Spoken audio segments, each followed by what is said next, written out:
Dans un instant, le Père Brune, on va avec lui... Allez, regardez un petit peu tout ce qui l'a intéressé dans sa vie, dans la parapsychologie, mais aussi dans tout ce qu'on appelle le paranormal, la vie après la mort, la spiritualité, les apparitions mariales, la transcommunication instrumentale, donc le langage avec les défunts. Tous les gens qui travaillent dans le milieu hospitalier redoutent ce bruit.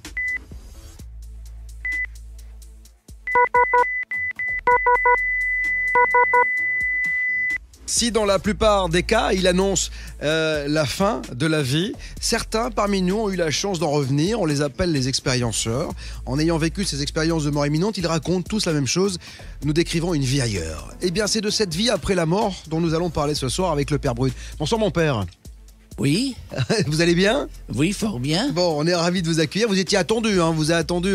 On s'était eu en automne et puis durant l'hiver, vous nous avez fait faux bond. Et puis on est ravis de vous accueillir une nouvelle fois. Mais c'était pas le sujet que vous m'aviez annoncé. Mais vous inquiétez pas, on va parler de tout. Bon, d'accord. Bon. Quand je dis la vie après la mort, c'est-à-dire qu'en fait, je voulais qu'on parle ensemble, bien sûr, de cette vie après la mort, des apparitions mariales, oui, bien sûr. de toutes les choses en fait qui vous ont interpellé. Vous voyez ce que je veux dire? Ça en fait beaucoup. Mais oui, mais c'est pour ça que j'ai ressorti des sons de transcommunication instrumentale. Je voulais qu'on aborde les apparitions, la vie après la mort, etc. Parce qu'on voit aujourd'hui que beaucoup de gens, je le disais en préambule, d'expérienceurs, de gens qui vivent des expériences de mort imminente, s'aperçoivent ou reviennent en disant il y a quelque chose d'extraordinaire après. Vous en avez toujours été convaincu? On peut même dire de mort provisoire. Là, exactement. Je suis tout à fait d'accord avec le docteur Charbonnier. Ouais, Jean-Jacques Charbonnier, qu'on a souvent ici. Vous avez toujours été convaincu de cette vie après? Oui, ça a toujours, évidemment. Oui. Ouais. Ne serait-ce que par ma formation chrétienne, c'est évident. Puis également, quand on lit la vie des saints, on s'aperçoit qu'ils ont continuellement eu des contacts avec ceux qui les ont précédés sur Terre. Hein. Donc, pour moi, il n'y avait pas de problème. Donc, j'ai adhéré très vite à ces expériences, à leur réalité, parce que aussi j'ai rencontré beaucoup de gens qui l'avaient vécu, et on se rend bien compte de leur sincérité. D'abord, c'est la première chose. Ouais. Et à quel point ça les a marqués, définitivement, c'est extraordinaire.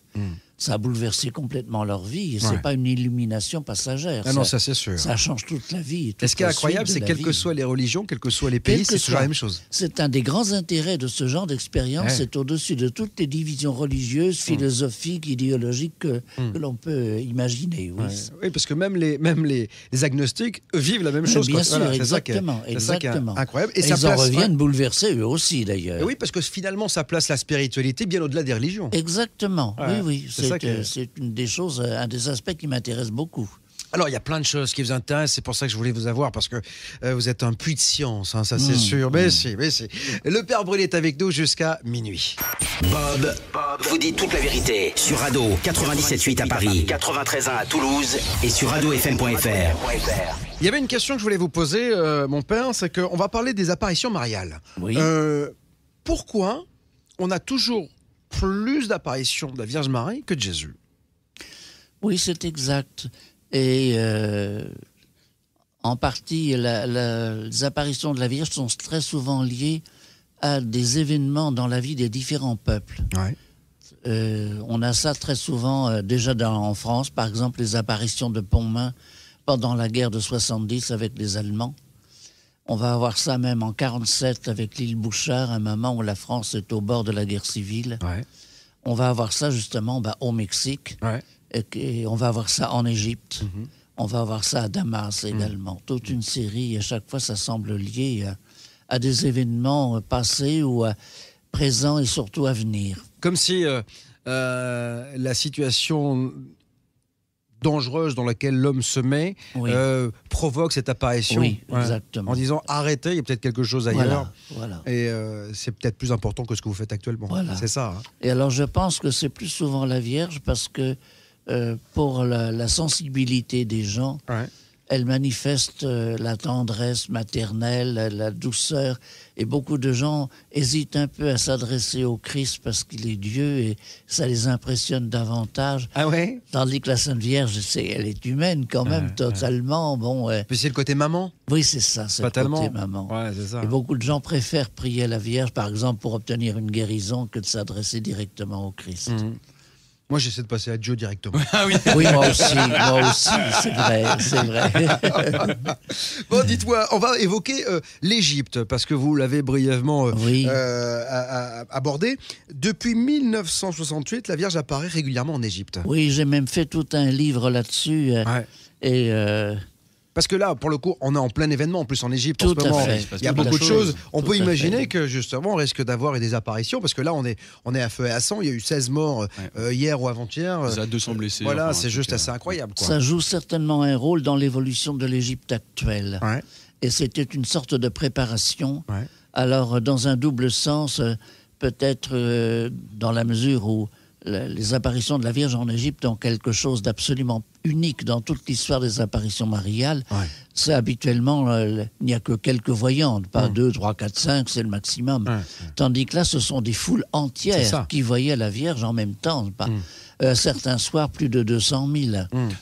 Et on a dû renverser les murs de petits jardinets, on a dû bouleverser tout le quartier pour permettre à cette foule de la voir. Les gens, comme la Vierge ne donnait pas le programme de ses apparitions, Attention, je suis là. les gens ne savaient pas quand elle se manifesterait. Mais au début, c'était 2 ou 3 fois par semaine. Et puis, ça pouvait durer, je sais pas moi, de 2h à 4h du matin. Et puis, ça pouvait reprendre à 6h. Enfin bon. Alors, qu'est-ce qui se passe dans ces apparitions? C'est-à-dire qu'elle apparaît ou il y a des contacts, il y a de la télépathie, il y a des messages qui sont délivrés? Non, aucun mot. Simplement, elle apparaît au départ uniquement sur la coupole d'une petite église qui était à ce moment-là dans la banlieue du Caire, mais maintenant la ville est devenue tellement énorme que c'est dans le centre, à Zaytoun. Et les premières apparitions ont lieu le 2 avril 68, et ça va durer jusqu'en 71, en s'espaçant peu à peu.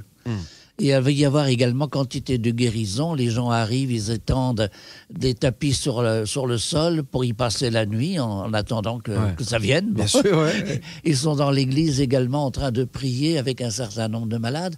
Et alors la Vierge apparaît en général sur la coupole. D'accord. Et la coupole, il y a une coupole centrale et puis 4 petites coupoles aux angles. Et elle va d'un angle à l'autre.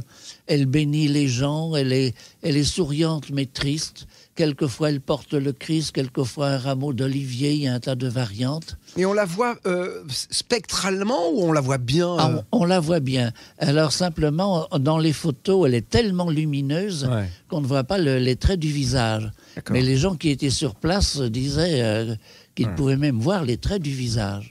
Oui. On va essayer de mettre une photo, d'ailleurs, dans le fil de la discussion, de cette Vierge Marie en Égypte. Parce que c'est vrai qu'il y a des photos qui sont impressionnantes. Oui, c'est extraordinaire. Et j'ai rencontré d'ailleurs le photographe. C'est une histoire un peu particulière. Quelques années auparavant, rentrant de chez lui, un gamin avait traversé juste devant sa voiture pour ramasser son ballon. Il avait tout fait pour éviter le gamin, mais lui s'est retrouvé à l'hôpital. D'accord. Et puis, avec un bras complètement cassé, l'avant-bras était détaché du bras. Il n'y avait plus que deux petits tuyaux qui reliaient les deux. D'accord. Il a eu le perdre complètement. Alors, on l'emmène à l'hôpital, on l'opère, et c'est à l'époque où a lieu la guerre des 6 jours avec Israël. Ouais, bien sûr. Donc, tous les chirurgiens sont au front. Il est opéré par un gynécologue, pas particulièrement compétent. Alors, le lendemain, on revient le revoir, on reconnaît que l'opération est ratée, on recommence et c'est pas mieux. On lui dit, écoutez-vous, on peut garder votre bras vivant, mais vous préférez l'avoir comme ça sur la poitrine ou pendant le long du corps. C'est tout ce qu'on peut faire. Ah oui, d'accord. Et puis alors, il va faire quantité de chirurgiens, mais on lui dit non, on ne peut rien faire. Et puis voilà qu'il entend parler des apparitions de la Vierge, elle y va. Et puis il rentre chez lui disant, il faut absolument photographier ça. Il photographie, puis il rentre chez lui à 6h du matin, épuisé, il s'endort. Puis quand il se réveille, il se dit, mais comment j'ai fait mes photos? Mais il me semble que j'utilisais les 2 bras. Alors là, il essaie de le remuer pour voir si ça marche encore. Mais oui, il a récupéré complètement son bras. Dans mon livre, je publie le rapport des chirurgiens qui reconnaissent qu'ils n'y comprennent rien, mais que ça y est, tout est revenu. Et il aurait pu en faire fortune avec ça. Bien sûr. Moi, il m'a vendu les photos qu'il a faites, mais au prix du tirage. D'accord.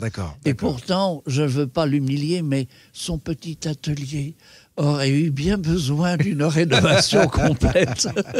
Alors, mon père, on va rester ensemble jusqu'à minuit ce soir pour continuer à parler de ces apparitions mariales. On parlera de Fatima parce que c'est vrai qu'il y a quand même quelque chose qui est très intéressant chez Fatima, c'est le contact. Là, pour le coup, les enfants ont eu contact. Alors, vous restez avec nous parce que Fatima, ça va m'amener aussi à l'hypothèse extraterrestre parce qu'on en parle aussi de ces extraterrestres. Donc, tout cela est intéressant d'ailleurs d'avoir la vision de l'Église sur ces extraterrestres. Vous restez donc avec nous. Si vous ne me connaissez pas, j'ai une devise, j'expose et vous disposez. Et alors peut-être êtes-vous à la veille de vos vacances, que je vous souhaite d'ores et déjà excellentes. Et je vais vous y accompagner tranquillement avec le Père Brune qui est avec moi.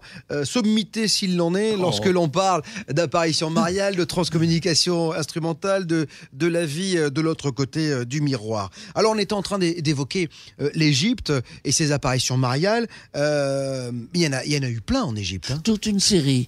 Donc de 68 à 71 à Zaytoun, ça a repris à Choubra, dans le centre du Caire, un quartier particulièrement pauvre, de 83 à 86, puis à Asyut en Haute-Égypte, de 2000 à 2001, et à Edfou en 82. Ouais. Ça, c'est quand même assez dingue. Et c'est souvent dans les quartiers populaires, quand même. Oui, très souvent. Mais elle est vue, évidemment, par beaucoup plus de musulmans que de chrétiens, puisque l'Égypte est à 90% musulmane. Bien sûr. Et à Asyut, notamment, j'ai eu je l'ai photocopié de quantité de témoignages de gens venant de tous les pays, d'Australie, d'Argentine, de Norvège, qui attestent l'avoir vu. Certains se sont convertis, d'ailleurs. Alors, je pense que c'était en partie de façon à ce que les musulmans soient un peu plus indulgents envers les chrétiens, d'autant que beaucoup de musulmans ont été guéris également, et forcément plus nombreux que les chrétiens. Tout le monde en a profité. Et puis peut-être aussi pour préparer les chrétiens à cette persécution, parce qu'ils sont dans une situation épouvantable. Bien sûr. Quand on envoie ses enfants à l'école, on n'est jamais sûr de les revoir le soir. Bien sûr. Il y a des tensions qu'il faudrait éviter. Effectivement. Bien sûr. Pourquoi c'est marrant d'ailleurs, puisqu'on parle de musulmans, pourquoi il n'y a pas d'apparition de prophètes musulmans ? Ben non, c'est souvent chez les chrétiens. Je n'en connais pas. Même chez les juifs, il n'y a pas. Non. C'est vraiment spécifique au catholicisme, quoi. Non, chez les orthodoxes, il y en a aussi. Ah aussi, quand même ? Oui, bien sûr. Ah d'accord. Pas chez les protestants, mais chez les orthodoxes, oui, bien sûr. Et des quantités, oui, bien sûr. Ah ça, je ne savais pas. Mais ça peut être dû à quoi, justement, qu'il n'y ait pas d'apparition dans d'autres religions ? C'est que Dieu ne se manifeste pas de la même façon, c'est ça. Voilà. Et puis, il peut y avoir des miracles, il peut y avoir chez un hindou des visions de ses dieux à lui. Bien sûr. Et des guérisons. C'est évident que Dieu a pitié de toute souffrance et respecte et honore l'amour de tous ceux pour Dieu, quel que soit le nom qu'il donne à Dieu. Ça, c'est évident. C'est sûr. Alors, mais pas sous cette forme-là. Voilà, c'est ça qui est intéressant, c'est qu'en fait, et puis c'est en fonction effectivement de nos croyances. Je pense que il y en a qui croient pas au miracle, il y en a qui voient, etc. Alors, il y a, je voulais brièvement qu'on passe sur Fatima parce que Fatima, c'est quand même, là encore, des milliers de gens. Et si en Égypte il n'y a pas de dialogue avec l'apparition de la Vierge, là pour le coup, les enfants qui ont été en contact avec la Vierge, ont eu contact. Oui, bien sûr, voilà. Comme dans toutes les apparitions mariales, alors souvent il y a un voyant, 2, 3, 4. Bon, mais à Fatima, ce qu'a vu la foule, c'est un phénomène dans le ciel, mais pas la Vierge, n'est-ce pas ? Il n'y avait que les enfants à voir la Vierge. Alors effectivement, certains ont essayé d'interpréter ça comme un phénomène d'ovni. J'ai même rencontré à plusieurs reprises personnellement le contre-amiral Pignon qui a écrit tout un livre là-dessus.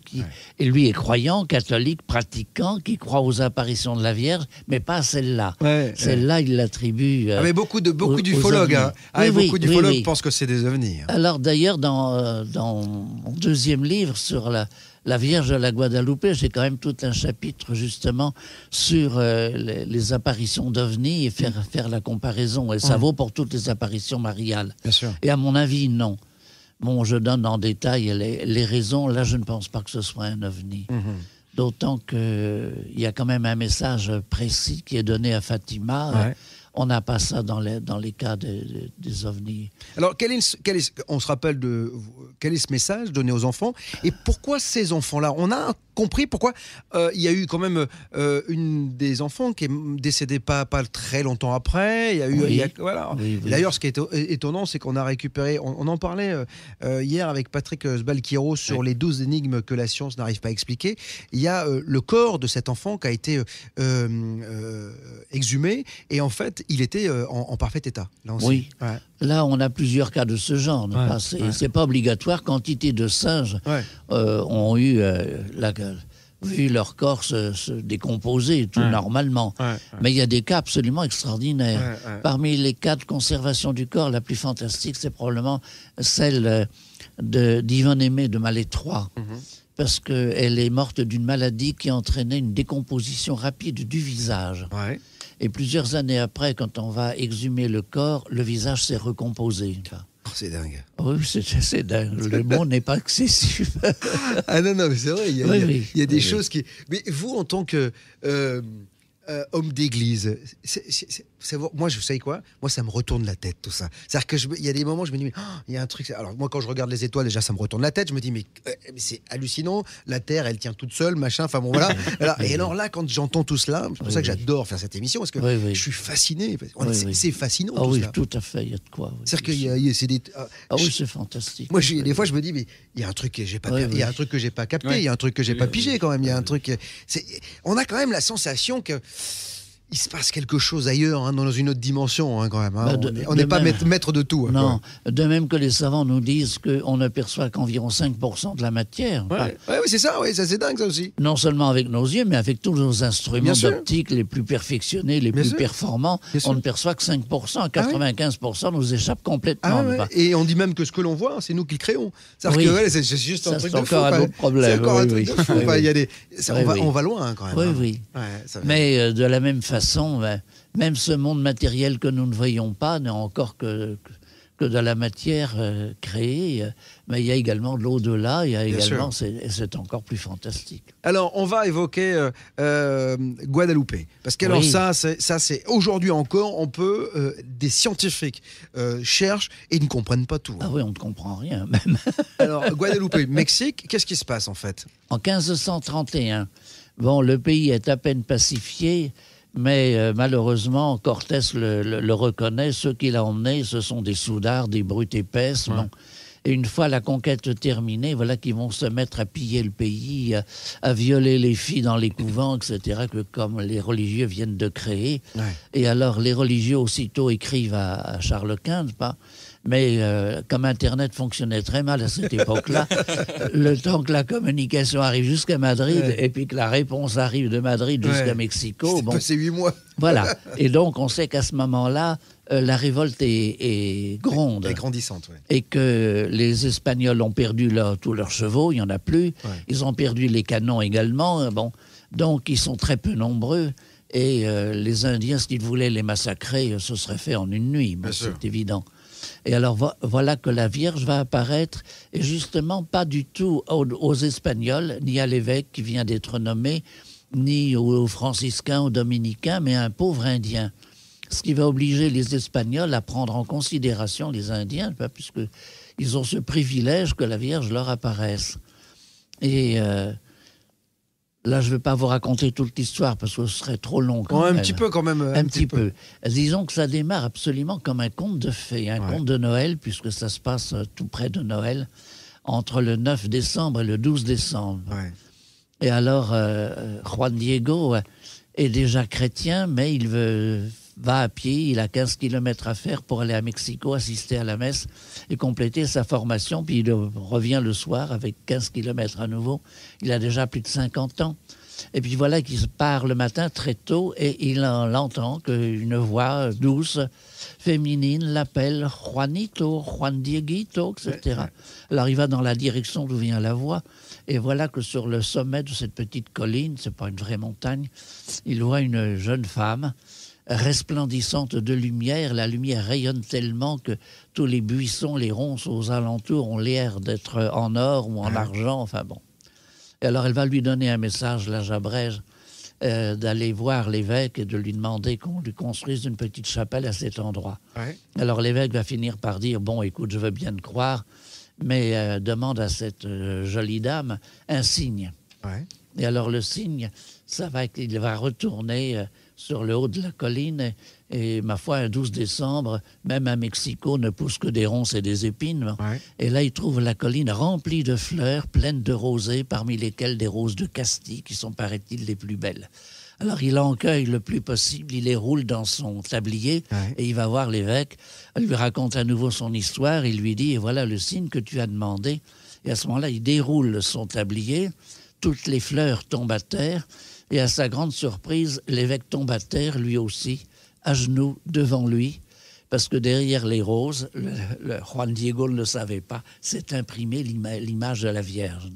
Oh, c'est incroyable. Ah oui, c'est absolument, c'est le conte de fées parfait. C'est si beau, je ne vous ai pas donné tous les détails, mais que c'est parfaitement incroyable. Et voilà que depuis quelques années, on a quand même entrepris des recherches. On a d'abord trouvé quantité de documents historiques, alors que les adversaires de ces apparitions prétendaient que c'était des récits recomposés très tardivement. Pas du tout. Légende, quoi. Pas du tout.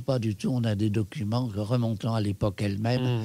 Et puis surtout, alors les études scientifiques. Alors ça, c'est le plus déroutant, parce que déjà, il faut savoir que le linge sur lequel s'est imprimé le visage de la Vierge ne vieillit pas, c'est-à-dire qu'il ne se détériore pas. Voilà. Donc alors, ça, c'est quand même un truc. Alors que c'est un tissu d'agave. C'est ça. Et normalement, en 20 ou 30 ans, il pourrit complètement. C'est ça. Pendant longtemps, il n'a pas été protégé, il n'y avait même pas de vitres, il est au bord du lac avec un tas d'émanations. Et même à un endroit, quelqu'un, en nettoyant le cadre, a laissé couler un peu de liquide qui a formé une tache qui se résorbe tout doucement avec les années, avec le temps, avec les siècles. Okay. Et alors, dans cette image, on a d'abord pu recomposer. La Vierge est habillée d'une tunique rose et puis d'une sorte de manteau qui tombe sur ses épaules et un manteau turquoise. Et alors, le manteau comporte quantité d'étoiles. Et maintenant, avec le système du planétarium, on a pu recomposer le ciel de Mexico le 12 décembre 1531.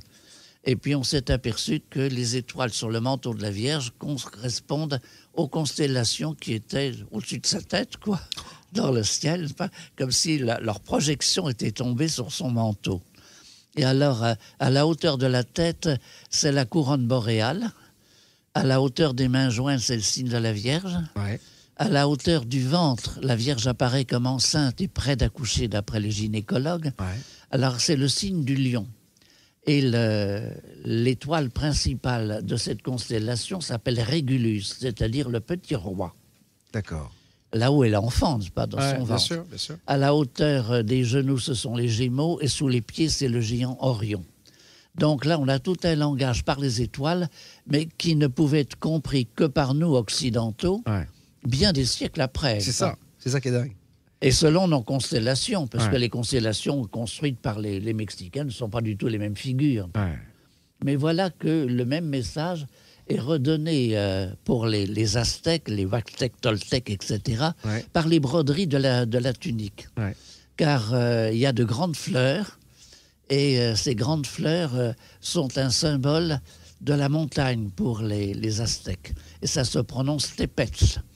Et puis voilà que ces grandes fleurs sont chaque fois accompagnées d'une sorte de pointe un peu courbée qui est le signe du nez et qui se prononce yak ou yakak. Alors, mon père... Attendez. Attendez, oui, je suis obligé de signaler à tout le monde que ce soir, nous parlons avec vous de ces apparitions mariales et que nous sommes là en train d'évoquer Guadalupe. La Guadalupe. Si vous pensiez que c'était une... Le père Brune est avec nous, donc Guadalupe, là, on est en plein... presque pleine science-fiction. C'est-à-dire qu'on part d'un fait qui est complètement décrié pendant un moment. C'est n'importe quoi, etc. Et puis là, la science décide quand même de s'intéresser à ce cas de cette Vierge de Guadalupe, et force est de constater qu'il y a des trucs bizarres quand même. Fantastique. Oui, c'est ça. Donc, je vous décrivais un peu ces broderies. Et voilà que si on prononce Tepetl, qui veut dire la montagne, le Popocatépetl, c'est ça, n'est-ce pas? Et puis Yakak, Tepeyac, c'est le nom de la colline sur laquelle ont eu lieu les apparitions. D'accord. Et puis voilà qu'il y a un seul endroit sur le ventre de la Vierge où il y a un signe qui ne se trouve qu'une seule fois, le signe de 4 pétales autour d'un bouton. Ce sont les 4 directions. Et dans la symbolique des Aztèques, c'est le centre du monde. Et voilà que ce bouton, cette petite fleur, correspond à l'endroit où devrait se trouver le cœur de l'enfant dans le ventre de la Vierge, puisque pour les gynécologues, elle est très proche de l'enfantement. Et les gynécologues, moi je ne suis pas spécialiste, mais prétendent même pouvoir deviner par le pli que forme la robe la position de l'enfant dans le ventre de Marie. Fœtus, donc c'est hallucinant. Absolument extraordinaire. Il y a autre chose aussi quand même, mon père. Oui. C'est ce qu'on voit dans l'œil. C'est dans les yeux. Dans les yeux, alors là. Et racontez, parce que alors moi, ça me bluffe, moi. Alors, dans les yeux, on a des reflets et d'environ d'une douzaine de personnages. Ouais. Et là, j'ai rencontré à 2 reprises celui qui a fait cette étude. C'était quelqu'un qui était chargé de retranscrire les images de la Terre prises par satellite. Ouais. Et donc, par système de numérisation. D'accord. Et alors, il utilise le même système pour étudier les yeux de cette image. Il m'a montré chez lui des photos très agrandies des yeux de la Vierge. C'est donc divisé par des lignes verticales et horizontales en tout petits carrés. Dans le système de la numérisation, il y a un chiffre qui donne la colonne, un autre qui donne la ligne, un autre qui donne la couleur, et puis un autre qui donne l'intensité de la couleur. Ouais. Car le microdensitomètre permet de distinguer entre 276 nuances dans chaque couleur. D'accord. L'œil d'un ouvrier bien exercé au gobelin, avec les différentes couleurs, peut distinguer environ 15 à 20 couleurs, à 20 nuances dans chaque couleur, pas plus. Il y a 200 d'écart, quoi. C'est donc toutes nos reproductions sur papier sont très insuffisantes. L'appareil scientifique, lui, est beaucoup plus précis. Et alors, ça permet justement d'avoir de façon très nette le contour des personnages. Dans les reproductions, on est obligé de le souligner avec une petite ligne blanche, parce que justement, les reproductions ne donnent pas toutes ces nuances. Mais ce n'est pas une invention, c'est vraiment l'appareil qui donne la limite des personnages par rapport au fond de l'œil. Et alors là, environ une douzaine de personnages. C'est dingue. Parce qu'il faut dire que c'est petit, quand même. Ah, c'est tout petit. C'est tout petit, c'est-à-dire que c'est pas une image qui fait 8 mètres de haut. C'est ça qui est incroyable. Non, puisque l'ensemble de l'image de la Vierge est un peu inférieur à une taille de personne normale. Est-ce que vous pensiez, mon père, c'est une question, je sais pas, alors là, alors on est vraiment dans la science-fiction, est-ce que quand cette apparition, quand cette image est apparue sur ce linge, est-ce que peut-être que derrière il y a eu un jour ils comprendront. Vous voyez ce que je veux dire? Oui, certainement. Oui, c'est ça. C'est une bombe à retardement. Oui, c'est ça. Ah oui, parce que quantité de choses ne pouvaient être comprises que grâce à la science actuelle. Bien sûr. Ne serait-ce que déjà l'étude de ces yeux, on ne pouvait pas le voir. On ne pouvait pas le voir, non. Non, c'est absolument extraordinaire. C'est une bombe à retardement. Alors, les scientifiques, là, votre ami scientifique qui vous a montré ces photos, lui, il en pense quoi? Il dit quoi en tant que scientifique? Il est bluffé? Non, il est complètement convaincu. Pour lui, c'est une sorte de miracle, vraiment. Ça, il n'y a aucun doute, oui. D'autant que cette image, pour avoir tous ces reflets, veut dire que l'apparition n'a pas eu lieu sur la colline ni sur le chemin. Elle a eu lieu dans l'appartement même de l'évêque, au moment même où Juan Diego laisse tomber tous ses fleurs. Et alors là, se reflète dans les yeux de la Vierge que personne ne voit. Et dans cette figure de la Vierge que personne ne voit, se reflètent les personnes qui sont là. Et alors, on a très nettement un Indien qui est assis, à la façon des Indiens. On peut même repérer l'épaisseur de ses sandales. Et puis, il a une boucle d'oreille, et puis il a une certaine coiffure correspondant à une classe sociale. Là, on a la tête de l'évêque. Stupéfait. Oui. On a la tête également d'une noire, d'une femme noire, d'une négresse, comme on disait. Bon. Et alors les historiens ont commencé à protester en disant mais il n'y avait pas encore de noirs en Amérique. Et puis on a retrouvé dans les archives à Séville que l'évêque, lorsque le départ, il emmenait sa servante noire. Et puis on a également son testament où il a franchi à cet esclave noir et son mari à sa mort. On était en plein esclavage à l'époque. Voilà, bien sûr. Il les a franchis à sa mort. Donc on a confirmation de cette présence extraordinaire. Et puis alors, on a fait également une analyse, on a essayé de faire une analyse des colorants de cette image. Alors, je vous propose, mon père, de marquer une pause parce qu'on est obligé, vous le Pas savez, de problème. de manger. Donc voilà, on va remplir le frigidaire, faire les courses et on se retrouve. Ici, pas de foot, pas de cul, mais toute la vérité sur ce qu'on nous cache depuis bien longtemps et en tout cas sur les secrets de la vie, de la mort, de la société, de l'univers. Nous sommes avec le père Brune, nous étions juste avant la pause en train d'évoquer peut-être ce qui reste l'une des apparitions, l'un des miracles les plus dingues de tous les temps, cette Vierge de Guadalupe. Et on était en train de décrire finalement scientifiquement ce que l'on trouve quand on observe au microscope avec des moyens incroyables dont dispose la science aujourd'hui, et ce que l'on voit finalement. Ce que l'on voit, Ouais. oui. Ouais. Et alors, j'en étais un peu à les recherches faites sur les couleurs, les colorants. Ouais. Ça a été analysé, 2 des colorants ont été analysés par un prix Nobel de chimie. C'est quand même pas n'importe qui. Non. Sa conclusion, c'est que les colorants n'en sont d'origine ni minérale, ni végétale, ni animale. Alors, quand on retire tout ça de notre belle Qu'est-ce qui planète, reste il reste plus rien. Bon. Mais alors, on est maintenant devant une autre hypothèse qu'il faudrait tout de même vérifier, mais qui apparaît de moins en moins absurde. Quelqu'un prétend qu'en réalité, l'image n'est pas sur la toile, Ouais. mais flotte à quelques nanomètres de la toile. Non. Et alors, à ce moment-là, c'est un peu le même phénomène, si vous voulez, que sur un DVD. Ouais. Vous pouvez avoir un opéra magnifique, etc., avec toutes les couleurs que vous voulez. Ouais. Mais sur le DVD, il n'y a pas de couleurs. Bien sûr, bien sûr. C'est un phénomène de diffraction de la lumière. Et alors, ce serait la même chose en réalité sur cette toile. C'est énorme. Ça veut Oui, dire c'est énorme. qu'elle serait, mais alors, Oui. elle toucherait pas le Oui, linge voilà, en fait. voilà. Elle serait en flottement, Voilà. en lévitation. Dessus. Voilà. Ce qui pose un peu un problème comme hypothèse, parce que quand même, on la voit recto verso, l'image. Hein. Ouais. Mais c'est peut-être la même chose des deux côtés. C'est juste fou. Et puis alors également, des gynécologues, mais là aussi, dans les livres que j'ai écrits, je le mets sur toute réserve, mais prétendent qu'avec le stéthoscope posé à l'endroit où doit se trouver le cœur de l'enfant, Ouais. on l'entend battre. Hein, vous n'exagérez pas en disant qu'on est en pleine folie. Ah voilà. C'est-à-dire que même le scénario de film de science-fiction le plus fou, il va pas Ah jusque-là, oui, quoi. non. Donc, Mais on a d'autres phénomènes comme ça. Je pense un phénomène qui est quand même bien reconnu maintenant, étudié scientifiquement aussi, c'était le miracle eucharistique de Lanciano, en Italie, alors, au 8e siècle. qu'est-ce qui s'y passe là? Ah ben, un prêtre célèbre la messe et puis il est pris au moment de la consécration d'un doute. Ouais. Et voilà que l'hostie va se transformer. Elle forme une sorte de couronne de chair Ouais. et que le vin va se former sous forme de petits caillots de différentes tailles, de différentes formes. Et c'est resté depuis. Ah oui. Et alors, on a pu faire des analyses scientifiques. Bon, on sait que ce fragment de chair correspond au cœur, à un cœur humain. Ouais. On a le groupe sanguin. On a fait un tas d'analyses du sang, etc. C'est absolument fantastique. Et le groupe sanguin, c'est AB positif. d'accord. Et celui de Jésus, c'était quoi? On sait ou Bah, pas? c'est ça aussi. C'est ça oui, aussi. oui, Hein. oui. Donc voilà.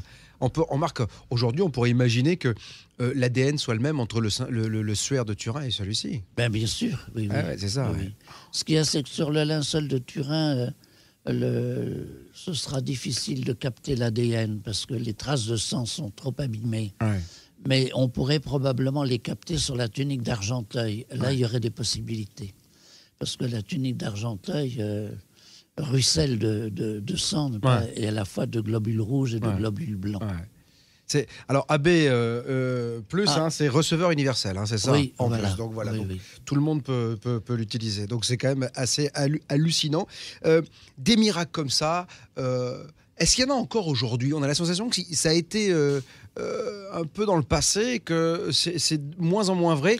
Bon, parce que même le dernier miracle répertorié à Lourdes, il date de 60... Enfin, ça s'est passé il y a 68 ans, je crois, quelque chose comme ça. Non, il y en a de plus récents. Non, pardon, c'est Oui, le oui. 68e et ça Voilà. s'est passé il y a 25 ans, je Voilà. crois, quelque chose comme ça. Oui. Ou 40 ans, enfin bon, voilà. C'est et officialisé, hein, c'est reconnu Oui, oui, par l'Église. voilà. Hein, donc, Alors, en réalité, il y a beaucoup plus de guérisons reconnues par le bureau médical Ouais. qu'il n'y en a de reconnues comme miraculeux par l'Église. Ah ouais, Voilà. C'est un d'accord. autre problème, ça. D'accord. Et souvent, au bureau médical, eux-mêmes, ils sont un peu désolés en disant « Dieu nous donne des signes », mais l'Église pose de telles exigence pour leur reconnaissance qu'il y a beaucoup de signes que l'Église ne reconnaît pas. Pourquoi elle ne veut pas reconnaître l'Église?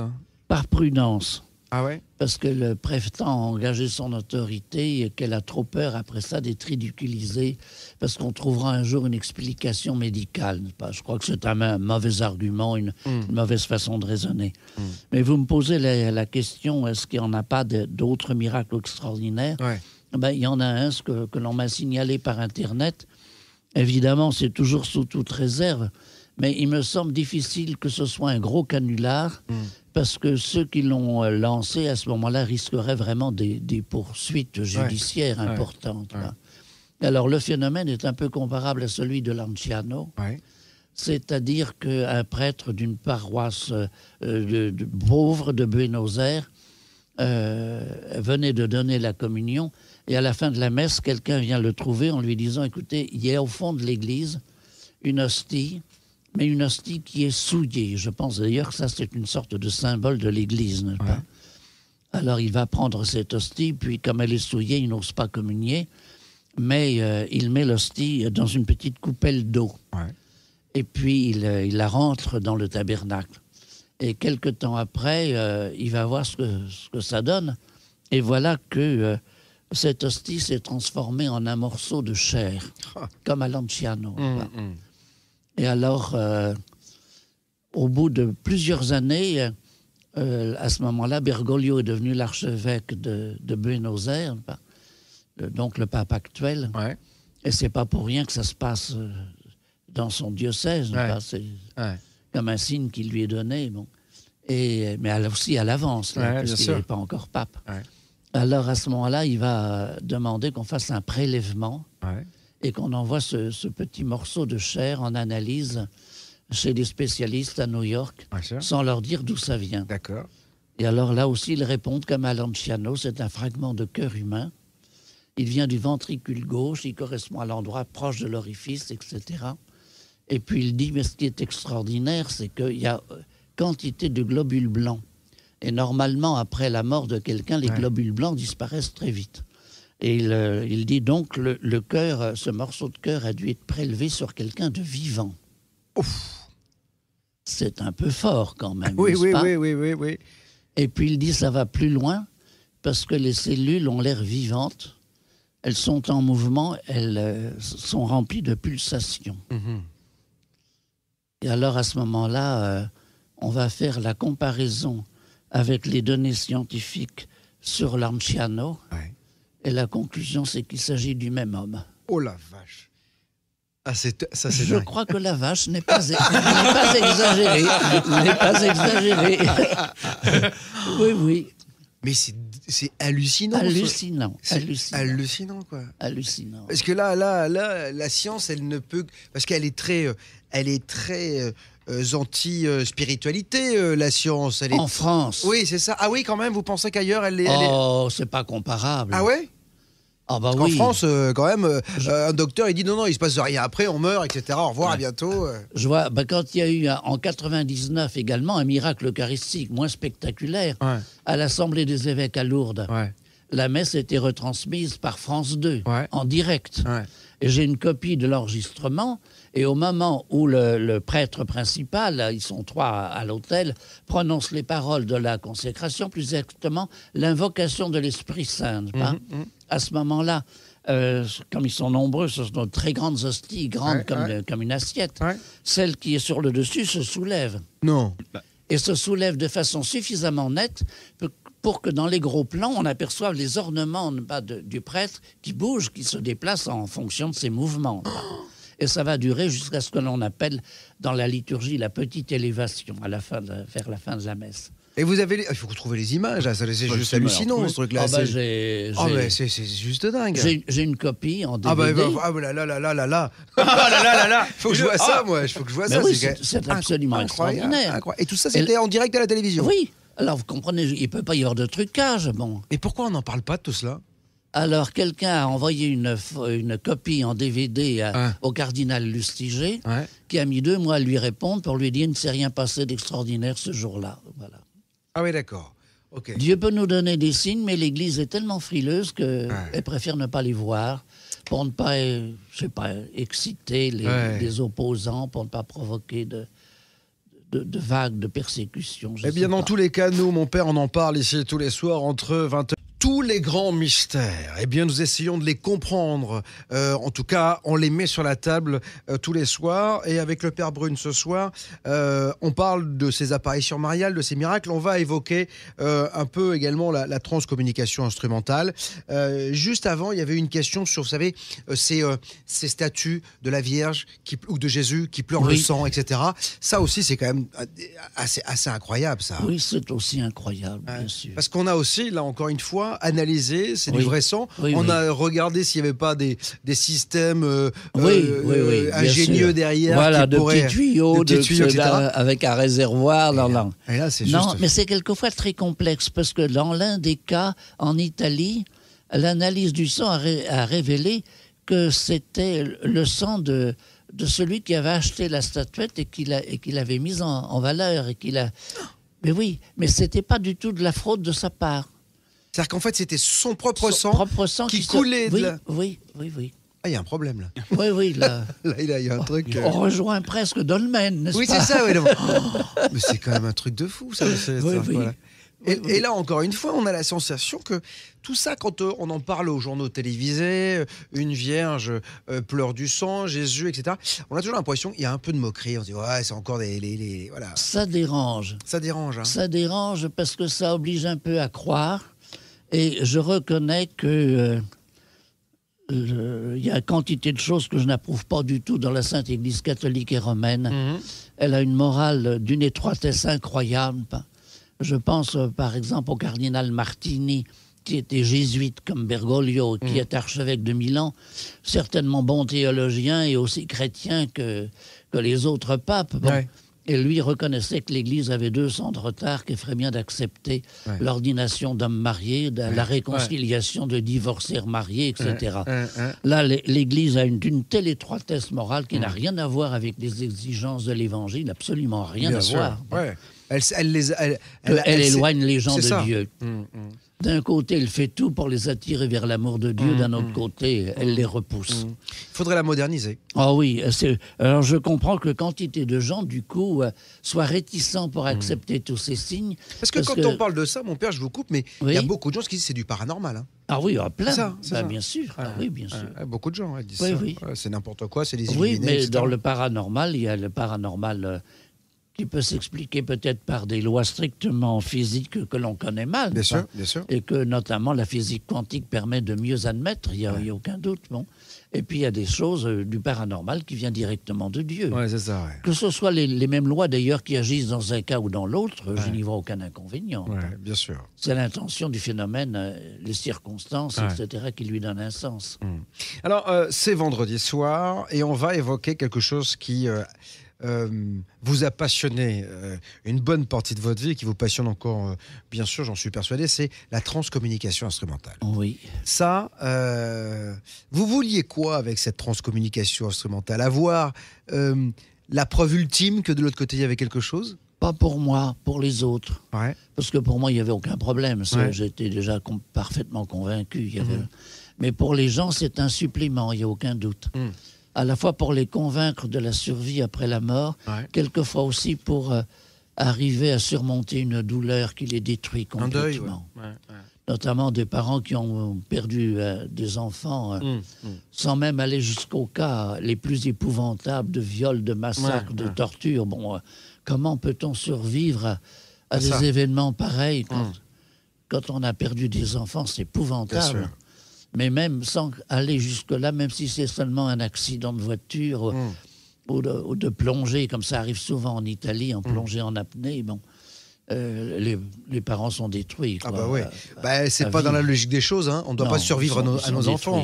Ça c'est sûr. Alors, vous connaissez Yves Linès? Oui, bien sûr. Voilà, Yves Linès nous avait fait l'amitié de nous faire écouter quelques sons lorsqu'il était passé ici, et j'ai décidé de les ressortir parce qu'ils sont assez incroyables. Et on en a un où justement c'est un enfant. Et écoutez, parce que alors montez le son chez vous. Encore une fois, on expliquera ce que sont ces Ces voix, elles ont été enregistrées sur des magnétophones. Ce sont des voix de personnes décédées. Souvent, d'ailleurs, les contacts se font sans la présence des parents ou de la famille, et c'est après qu'on fait écouter ça aux personnes qui font partie de la famille du défunt.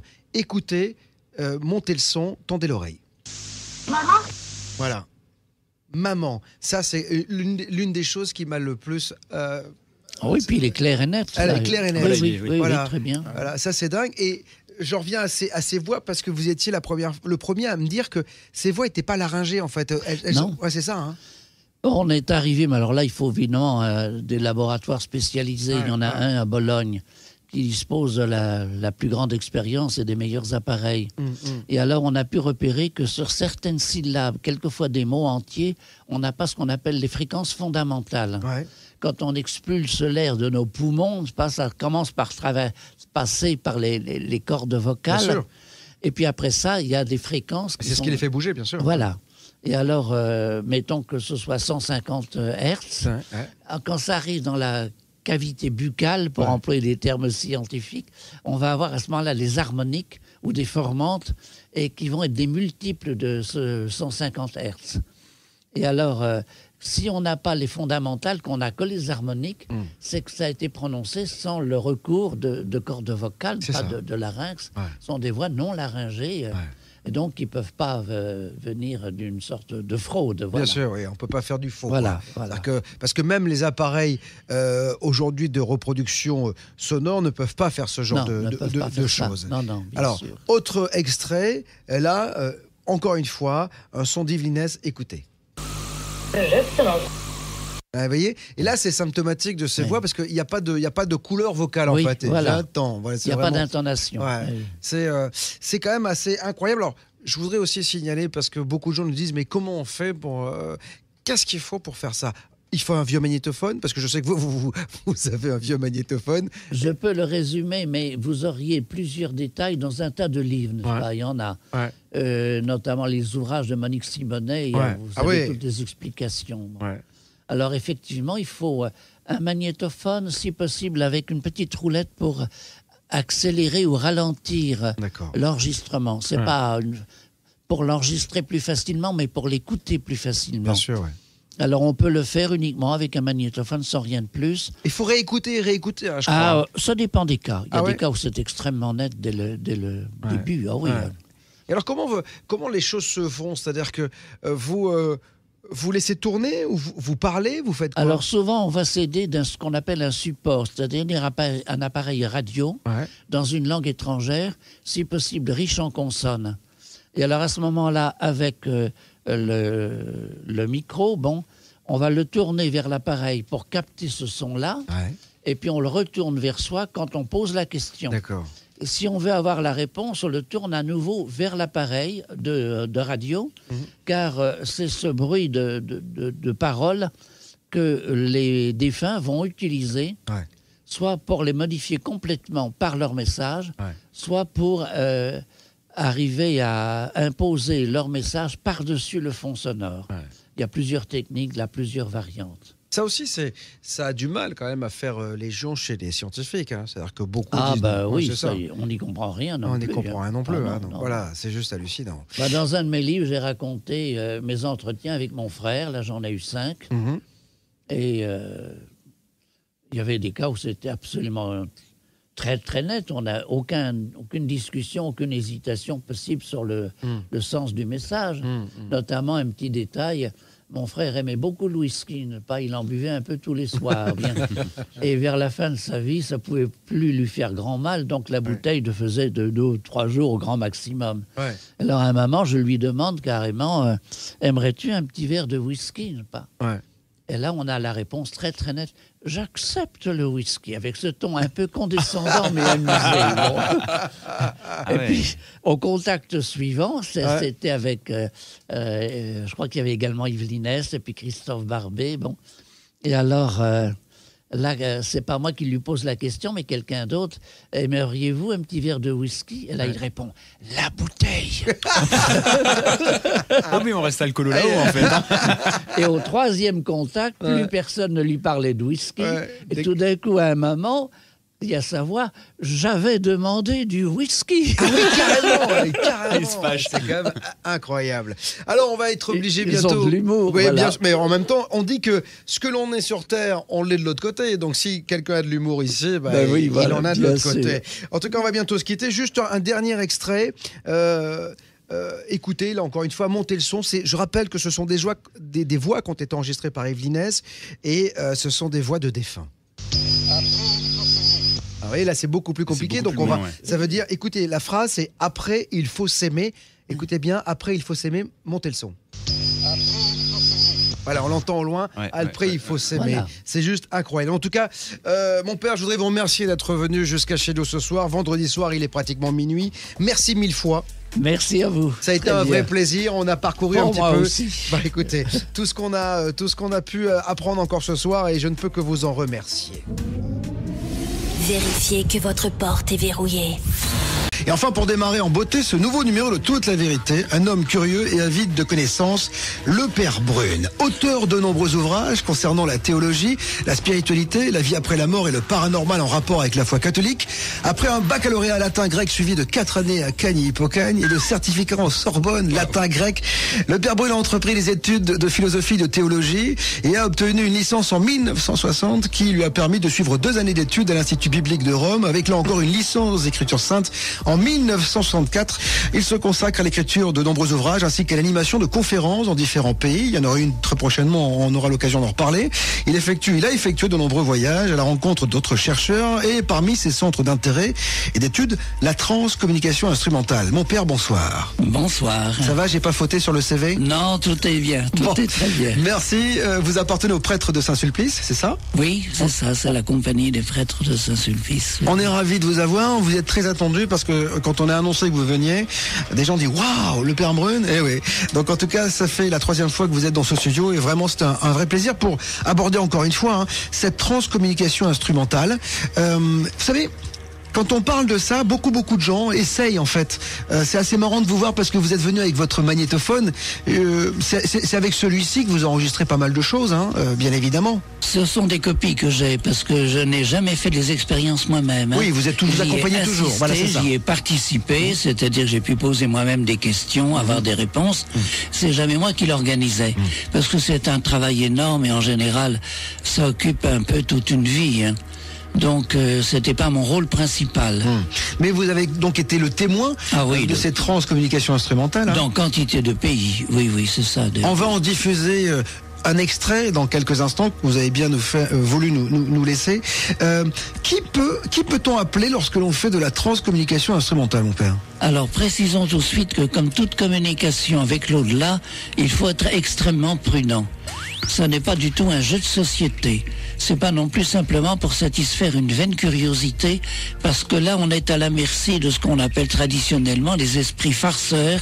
Et encore, farceur est un terme très gentil, parce qu'ils peuvent être carrément méchants, n'est-ce pas? Essayer de se moquer de vous entraîner dans des catastrophes. Par exemple, ils vont vous dire ça me fait de la peine de te le dire, mais ton médecin là s'est trompé, c'est pas le poumon, c'est quelque chose que tu as au foie. Et alors vous faites faire des examens et effectivement on découvre que c'est bien le foie qui est malade. Puis après ça, la même voix va vous dire ça me fait de la peine de te le dire, mais je crois qu'il faut que je te le dise quand même. Méfie-toi de ton frère, il est en train, et ça va provoquer des bagarres dans la famille, des discordes terribles. Et peut-être que dans l'au-delà, ils vont trouver ça très marrant, pas. Mais en réalité, c'est pas quelqu'un de votre famille qui racontait tout ça. C'est un esprit qui a voulu s'amuser à vos dépens. C'est un esprit escroc, on peut dire. Voilà, il faut savoir que ça existe. Ouais. Donc il faut être méfiant. Est-ce qu'on peut imaginer que les esprits farceurs, pour les appeler comme ça, du nom habituel. voilà, est-ce qu'on peut imaginer que ce sont des gens qui n'étaient pas de très bonnes personnes sur Terre? Ben évidemment, oui. Ah, c'est ça. Et qui continuent dans l'au-delà à s'amuser bassement comme ils l'ont fait sur Terre. Donc il n'y a pas de jugement dernier, mon père, parce qu'on a la sensation que à un moment donné, les gens qui n'ont pas été de bonnes personnes ici, on se dit une fois qu'elles vont passer de l'autre côté, il y a peut-être quelqu'un, vous savez, on parle toujours du paradis et de l'enfer, quelqu'un va un petit peu faire de l'aiguillage. Vous savez, je vous l'ai déjà dit, j'essaie le plus possible de faire soigneusement la distinction entre ce qui est absolument certain, ce qui est très probable, ce qui est probable, ce qui n'est pas impossible, ce qui est possible, etc. Et donc j'ai une forte tendance à croire que tous, à la mort, nous faisons la connaissance de cet être de lumière et de cette expérience d'un amour fantastique, inconditionnel. Mais si on n'a pas su aimer sur Terre, on ne reste pas dans cet amour. Après cette expérience de cet amour infini, on va connaître des épreuves, des périodes de transformation. Et là aussi, j'imagine, ça me paraît très logique que c'est en grande partie la nostalgie de cet amour que là on a éprouvé au moment du passage, pas juste après, qui va agir en nous pour nous aider à nous transformer peu à peu et à entrer dans ce mécanisme de l'amour avec ce que ça comporte de sacrifice de soi-même pour chercher le bonheur des autres et non plus simplement le sien. Et alors ceux qui sont athées, parce que je pense toujours à eux, parce qu'on a beaucoup de gens qui sont d'une foi incroyable ici, mais il y a des gens qui sont athées, et est-ce que alors eux pensent à rien, parce qu'ils pensent que justement tout s'arrête. Est-ce que l'être de lumière, l'être amour, parce que voilà, il les reçoit quand même. Il y a un bon nombre de gens parfaitement athées, pour un tas de raisons d'ailleurs, et souvent à cause de la caricature qu'on leur représente de Dieu, y compris dans la Sainte Église catholique et romaine. On a présenté souvent Dieu, et on continue d'ailleurs à le faire comme un monstre. Donc les gens en réalité, ce n'est pas Dieu qui rejetait, mais la caricature que l'on en faisait. Mais beaucoup ont su donner beaucoup d'amour autour d'eux, il n'y a aucun problème. D'accord. Alors on va donc parler de cette transcommunication instrumentale. Comment procède-t-on pour rentrer en contact avec des personnes décédées? Là, vous êtes venu avec un magnétophone. Bon, il y a des copies, bien évidemment, d'enregistrement, mais la plupart des gens travaillent encore comme ça, je crois, avec des magnétophones. Oui, c'est encore ce qui fonctionne le plus facilement. Donc on dit quoi? On se met autour d'une table, on baisse la lumière. Comment ça se passe, en fait? On imagine toujours, parce que le cinéma nous montre toujours des choses incroyables. Est-ce que ça se passe comme ça? Il n'est pas nécessaire de baisser la lumière, ni d'allumer un cierge. On peut le faire, c'est très bien. Il n'est pas nécessaire d'avoir un turban ni une chouette sur l'épaule. Si vous voulez vous adresser, je sais pas moi, à un enfant qui est passé dans l'au-delà, ça peut effectivement aider le contact, en tout cas psychologiquement, vous aider vous-même d'avoir sa photo. Et là, vous pouvez mettre à côté des fleurs ou un cierge, très bien. Après ça c'est l'aspect psychologique. L'aspect psychologique encore, c'est avant de faire l'enregistrement, demander à Dieu la permission de cet enregistrement. Donc avoir un moment de recueillement, chacun selon sa foi. Puis alors après ça, vous allez avoir, si vous travaillez avec le magnétophone, vous allez avoir un appareil de radio à proximité, environ à 1 mètre à peu près, du magnétophone. Vous branchez ce poste de radio sur une émission dans une langue étrangère, si possible une langue assez riche en consonnes, en gutturales. Et puis, vous allez avoir un micro unidirectionnel et lorsque vous voulez poser votre question, vous le tournez devant votre bouche, pendant que le magnétophone tourne déjà, pas. Vous posez donc votre question qui va s'enregistrer tout normalement sur la bande du magnétophone. Puis après ça, si vous voulez espérer la réponse, vous allez pouvoir tourner à nouveau votre micro unidirectionnel vers le poste de radio qui va enregistrer ce fond de voix. Et c'est avec le mélange de ces fonds de voix que dans l'au-delà, ils vont former leur propre voix sur la bande magnétique. D'accord. Ils vont se servir en fait des voix de la radio pour pouvoir former leur langage. Exactement. Alors là, avec un tas de nuances, quelquefois la voix de la radio est complètement supprimée, remplacée par la voix de l'au-delà.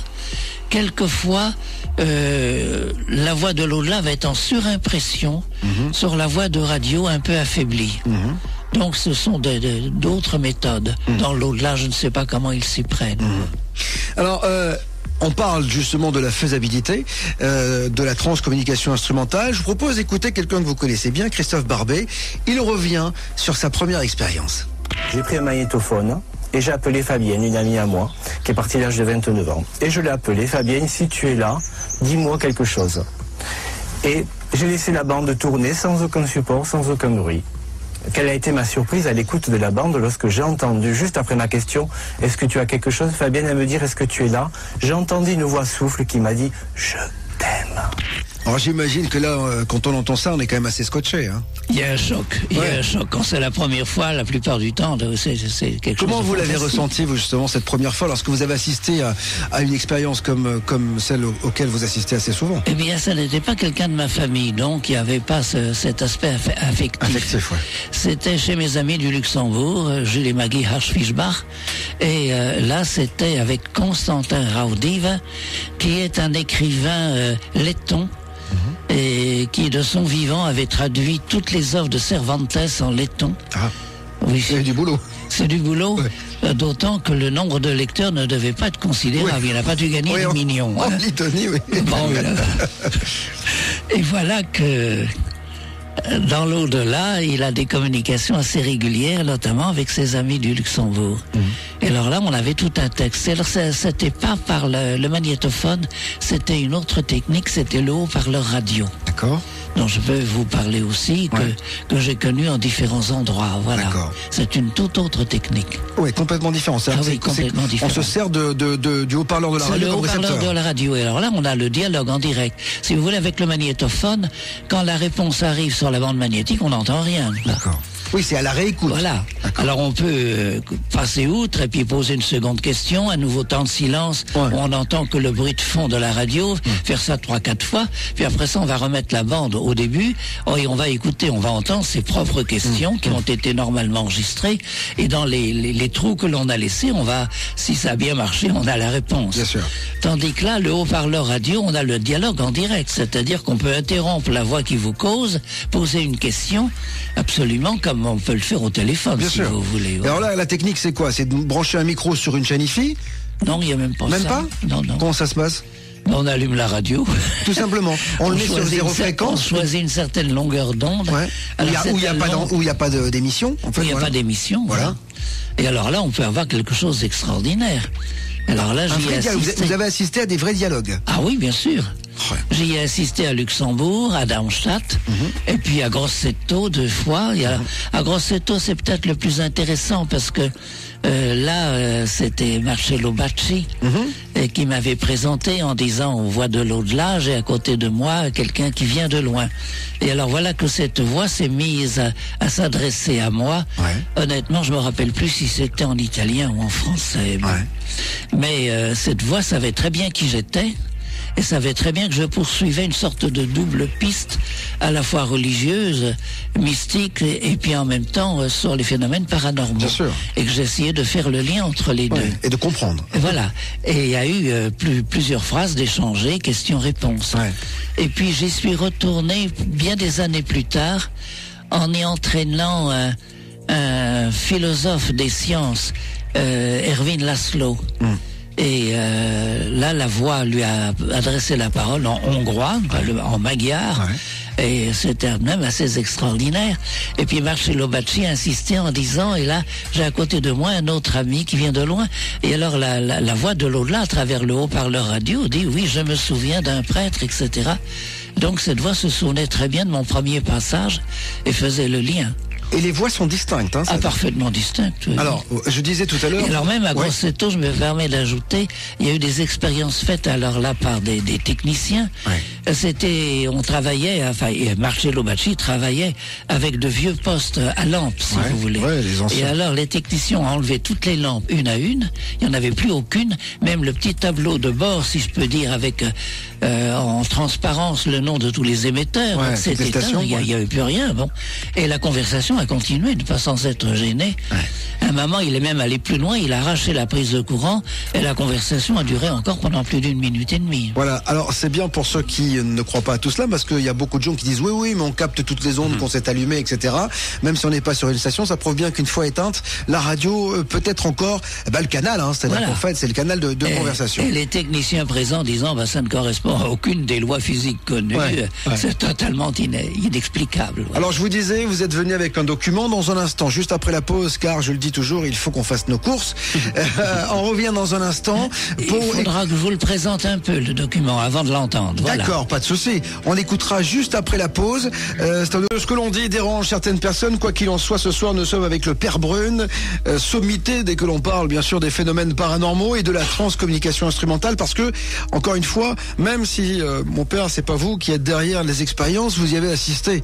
Et c'est ça qui est intéressant. Et en plus, ce qui est d'autant plus intéressant, c'est que vous avez le recul, parce que quand on est forcément dedans, on peut interpréter parfois les choses. Vous avez le petit pas de retrait qui fait qu'à un moment donné, vous avez la lucidité de ce que vous entendez, en fait. Et puis j'ai pu en parler avec des scientifiques, parce que parmi ceux qui font des expériences dans ce sens-là, il y a des docteurs et sciences, il y a des spécialistes d'électronique, de télécommunications, etc. Donc j'ai quand même des garanties de ce qu'il s'agit de quelque chose de très sérieux. Alors justement, que disent les scientifiques? C'est une question que je voulais poser.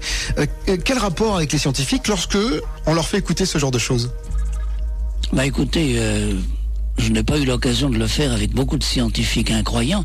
Je ne l'ai fait qu'avec des gens qui étaient déjà intéressés. Il y a les scientifiques croyants, je croyais qu'ils étaient tellement scientifiques justement qu'ils croyaient à rien. Ils sont bouchés, oui. C'est ça, hein? Ah oui.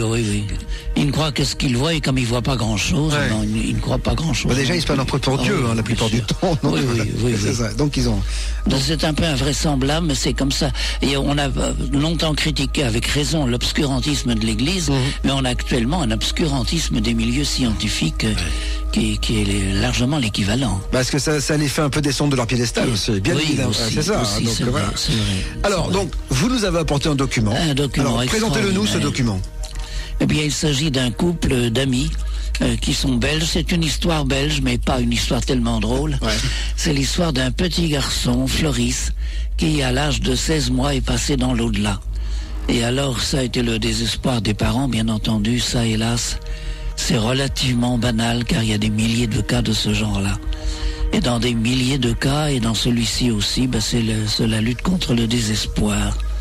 Et voilà que 12 ans plus tard, le papa Vincent, que je connais très bien, a eu entre les mains, l'un de mes livres serait plus celui de quelqu'un d'autre, Les morts nous parlent, et que du coup il a dit à sa femme, mais pourquoi nous n'essayerions pas nous aussi? Alors ils ont disposé un petit magnétophone avec une bande magnétique, ils ont mis ça en marche, puis ils sont allés se coucher sans trop y croire. Et puis le lendemain matin, ils mettent la bande en marche, j'ai eu la bande originale entre les mains. Pendant un bon moment, on n'entend absolument rien, ils commençaient déjà à se dire, ou bien on n'a vraiment pas eu de chance, ou bien, une fois de plus, c'est quelqu'un qui essaie de se faire de l'argent avec le malheur des autres. Puis voilà que la voix commence à venir. Et alors là, on va avoir la voix de ce petit garçon. Vous direz, à 16 mois, il ne devait pas dire grand-chose. Oui, mais dans l'au-delà, 12 ans après, il a grandi. C'est plus un petit garçon. Donc, il va s'adresser à son père. Son père, dans cette période de désespoir, a mené une vie un peu épouvantable, dont la maman a beaucoup souffert. Ça a été l'alcoolisme, ça a été la drogue. J'ose le dire à peine, ça a été des attaques de banque. Enfin, donc gros désespoir qui l'a emmené sur une piste qui était pas très loin, très loin. D'accord. Et puis, d'où est le message que vous allez entendre. Et alors, le message vient et c'est le petit garçon dans l'au-delà qui s'adresse à son père. Et vous allez voir, c'est superbe. On écoute.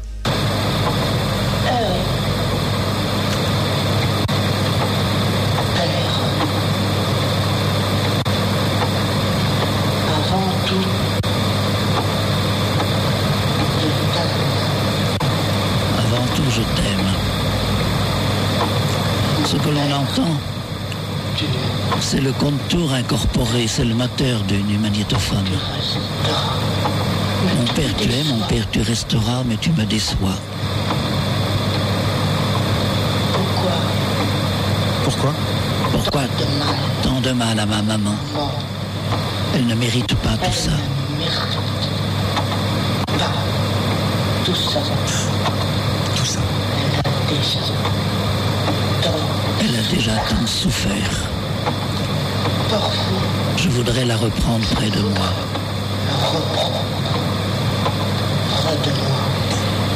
Mais avant, rends-la heureuse.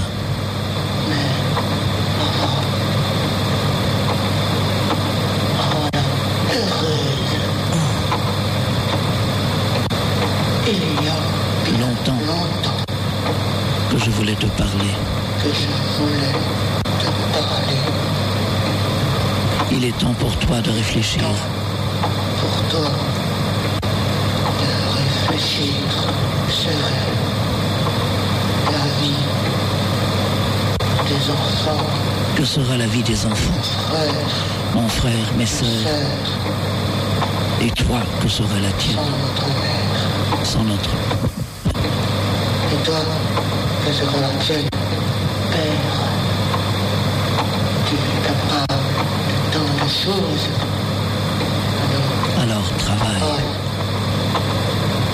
Et la boisson, que pense-t-il de la boisson? Le mal. Tu as encore une chance De la garder. garder. Tu as encore une chance de la De garder. la garder. Alors prends-la. Incroyable, incroyable ce document. C'est un truc de fou, quoi. C'est incroyable.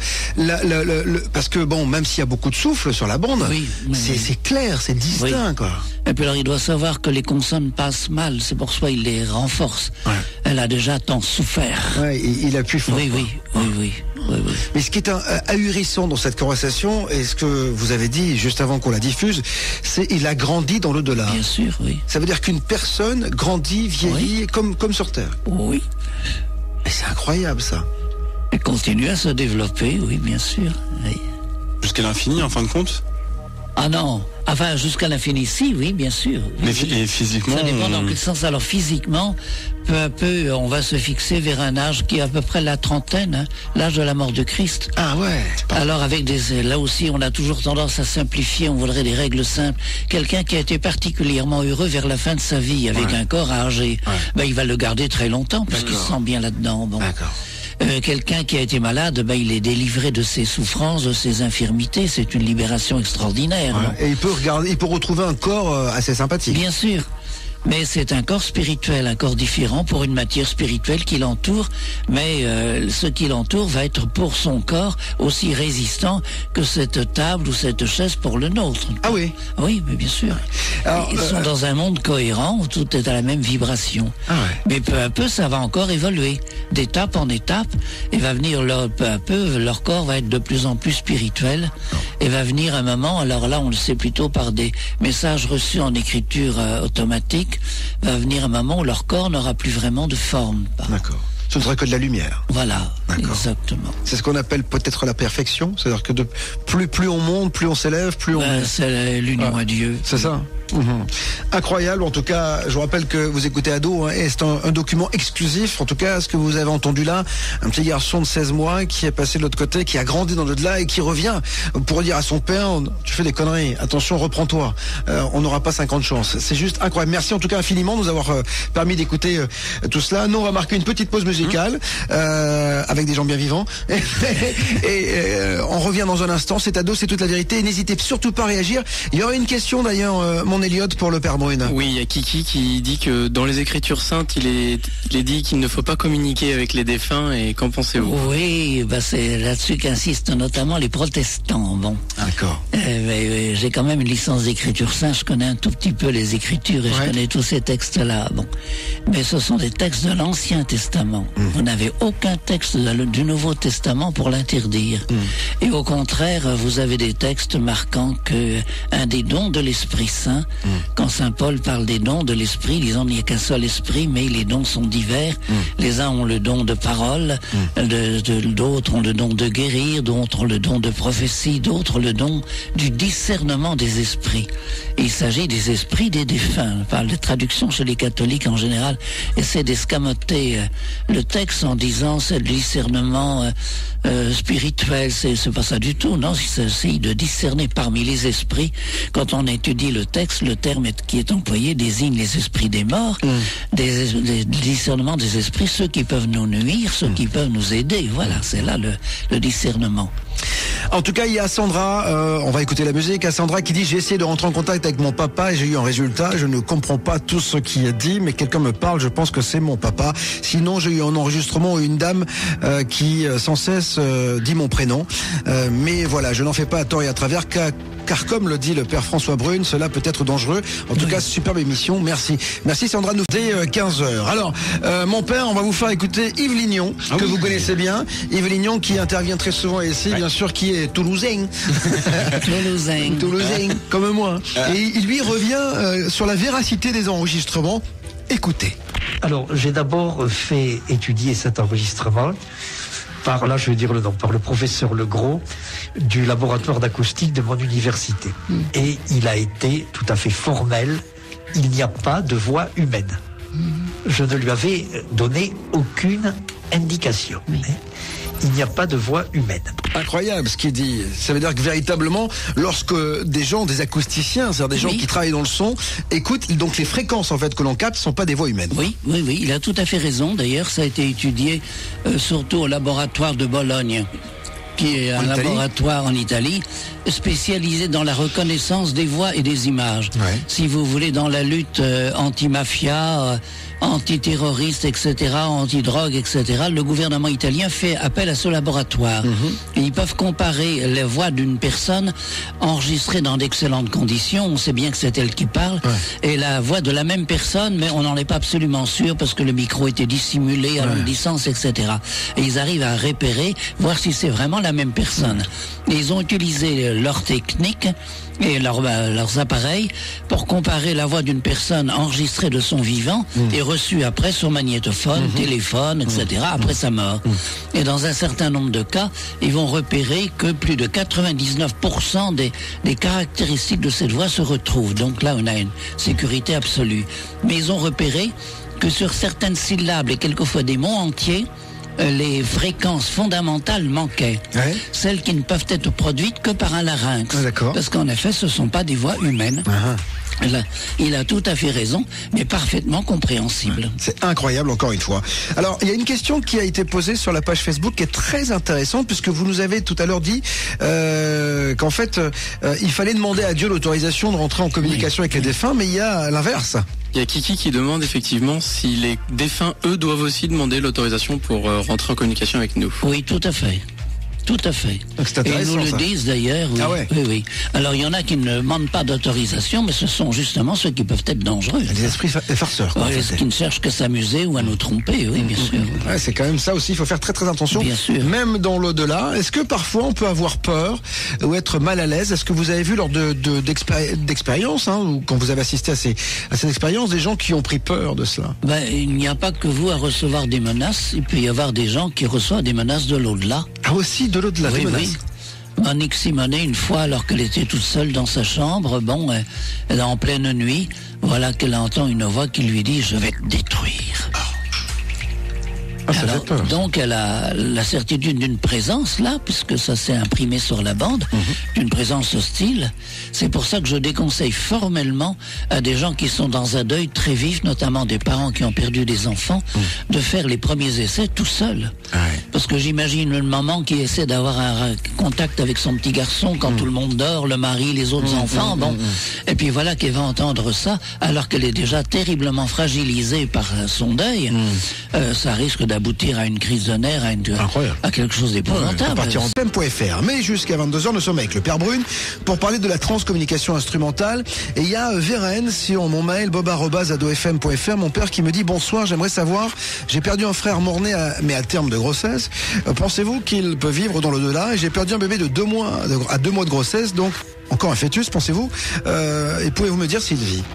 Oui, normalement, d'après tout ce que nous pouvons savoir, notamment aussi par la psychophanie, c'est-à-dire les travaux par exemple d'Arlette Trioler, que vous pourriez un jour inviter éventuellement, c'est quelqu'un de très intéressant, et qui arrive à avoir des communications, elle vous expliquera comment, à travers des claviers, à travers des enfants souvent autistes, un peu anormaux, qui tapent de façon quasiment inconscientes sur un clavier vont révéler que ils savent très bien que ils ont perdu dans le ventre de leur mère un petit frère ou une petite sœur. Ils s'en souviennent.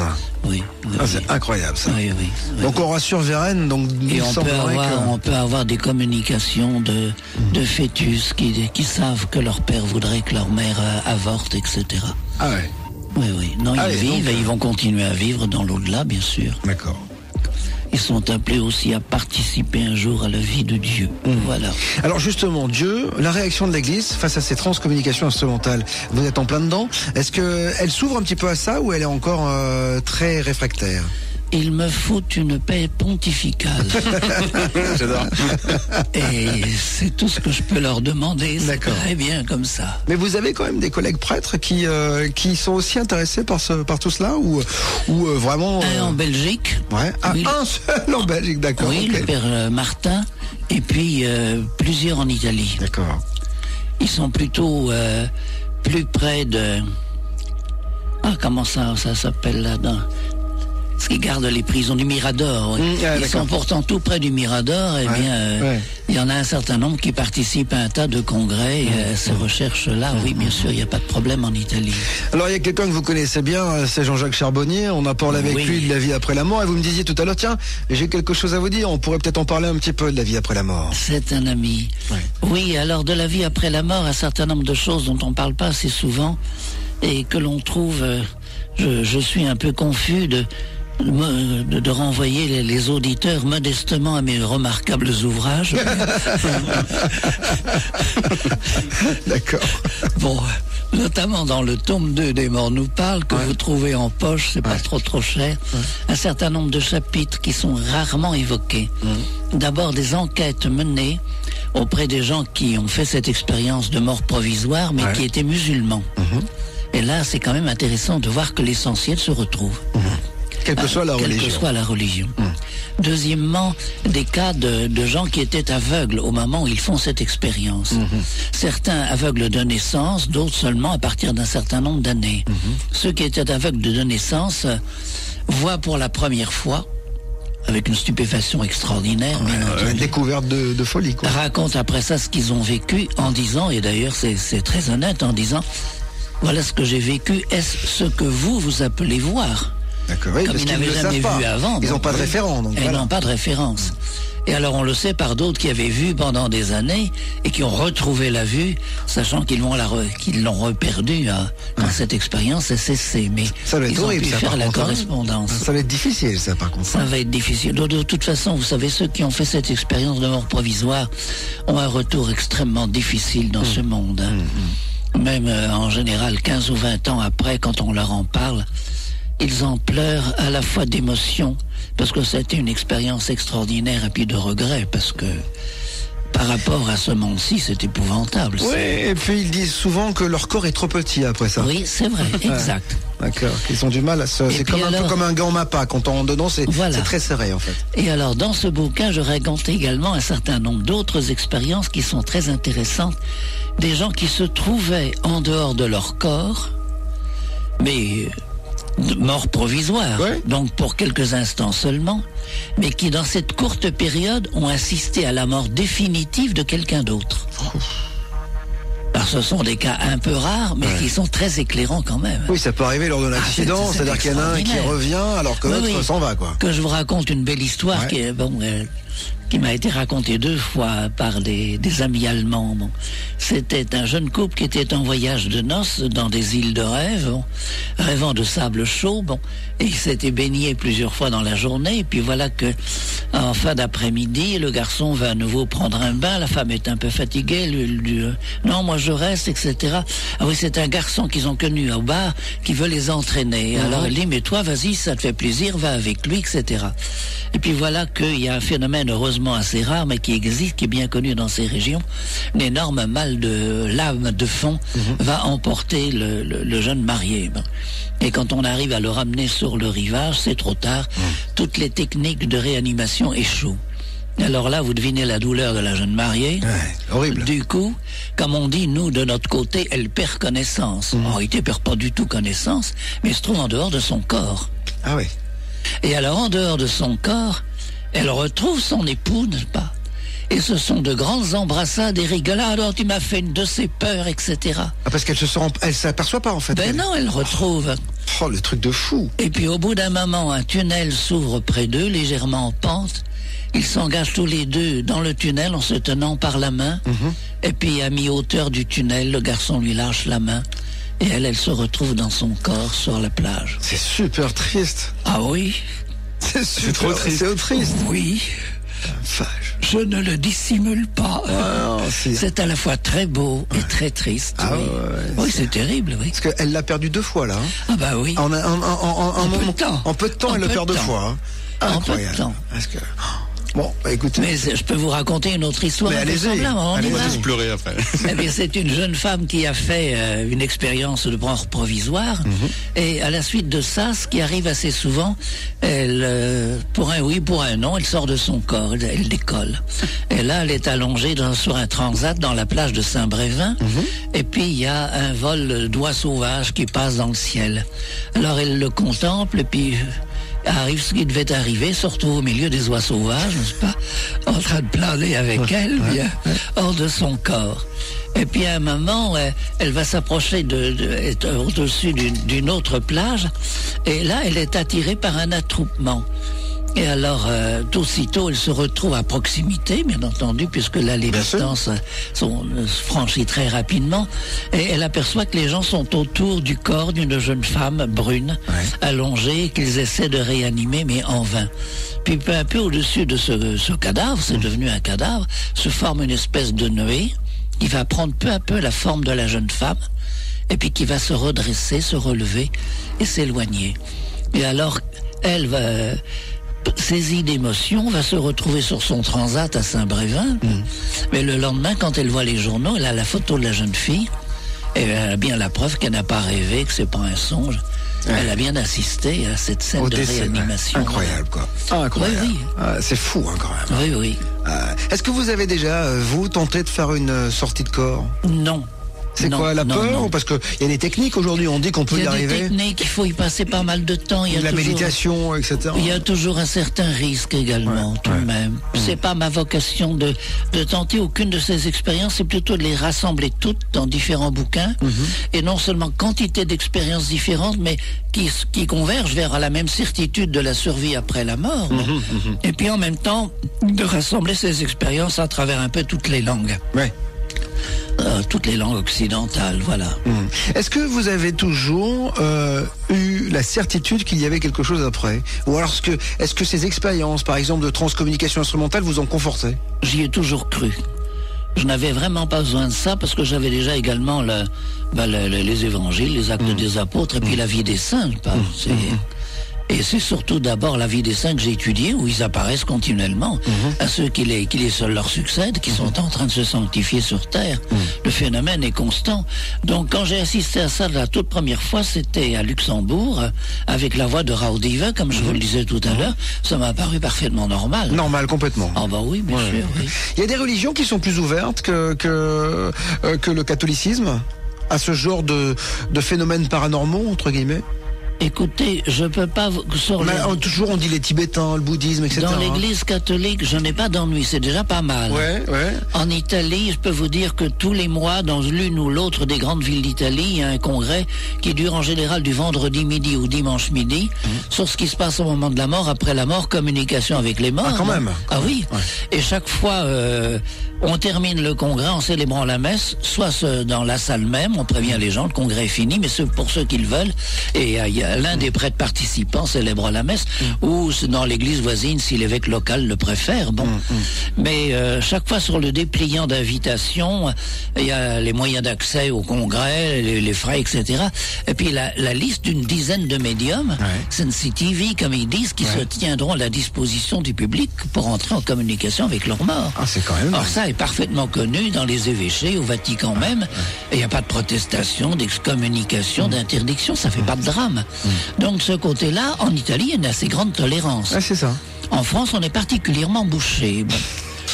Mais je sais que les morts nous parlent. Le premier tome est en cours de traduction en russe. Et que le père Boris Bobrinskoy, qui était le doyen de la faculté de théologie russe à Saint-Serge, à Paris, apprenant qu'il allait être traduit, était ravi. Et à Béni, c'est aux traductions. Voilà. D'accord. Donc là, il n'y a pas d'opposition. Bon, tant mieux. Alors, qui peut faire de la TCI aujourd'hui? Est-ce que n'importe quelle personne peut faire de la TCI? Alors, vous le disiez au début, il faut être accompagné quand même. Mais après, est-ce que moi, par exemple, alors, moi j'en ai jamais fait, mais si je commençais à m'intéresser à ça, est-ce que je peux essayer de rentrer moi aussi en contact avec des défunts? Bien sûr, rien ne s'y oppose. Simplement, c'est pas un jeu. Il faut que ce soit pour raison scientifique ou raison de diffusion comme ça, mais sérieuse, ou alors des gens qui sont dans un deuil terrible, mais à ce moment-là, je leur conseille de ne jamais l'essayer seul, qu'elles le fassent d'abord qu'elles demandent même à quelqu'un de le faire pour eux-mêmes, mais en leur absence. D'accord.